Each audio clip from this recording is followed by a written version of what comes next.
Sir, guarantee ಯೋಜನೆಗಳಿಗೆ ಕಟ್ಟೆ ಹಾಕಬೇಕು, ಪರಿಷ್ಕರಣೆಯನ್ನ ಮಾಡಬೇಕು ಅನ್ನುವಂತ ಒಂದಷ್ಟು ಮನವಿಯನ್ನ ಸಚಿವರುಗಳು ನೀಡಿದ್ದಾರೆ ಅಂತ.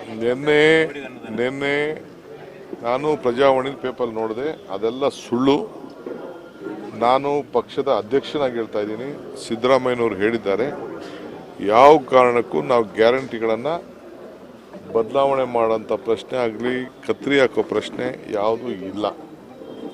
ಕೆಲವು ಕಡೆ ಆದಾಯ ಹೆಚ್ಚಿಗೆ ಇರೋಂಥವ್ರು ಕೂಡ ತೆಗೆದುಕೊಳ್ತಾ ಇದ್ದಾರೆ ಅಂತೇಳಿ ಕೆಲವು ಕಂಪ್ಲೇಂಟ್ಸ್ ಇದೆ.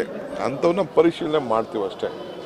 ಇನ್ಕಮ್ ಟ್ಯಾಕ್ಸ್ ಕಟ್ಟಿರೋರು, GST ಕಟ್ಟೋರು, ಮತ್ತೊಂದು ಕಟ್ಟಿರೋರು ಅಂಥವ್ರದ್ದೆಲ್ಲ ಇದೆ ಅಂತೇಳಿ ಕೆಲವೆಲ್ಲ ಕಂಪ್ಲೇಂಟ್ಸ್ ಬಂದಿದೆ. ನಾವು 200 ಯೂನಿಟ್ಟು ವಿದ್ಯುತ್ ಶಕ್ತಿ, 10 kg ಅಕ್ಕಿ, 5 kg ಅಕ್ಕಿ, 5 kg ದುಡ್ಡು, 2,000 ರೂಪಾಯಿ ಹಣ, ಇವೆಲ್ಲ ಏನು ಕೊಡಬೇಕು ಅಂತ ಇದ್ದೀವಿ. ಬಸ್ನಲ್ಲಿ ಫ್ರೀ ಬಸ್ಸು, ಅದಕ್ಕೆಲ್ಲ ನಾವು ಈಗಾಗಲೇ ನಾವು ಮಾಡ್ತಾ ಇದ್ದೀವಿ.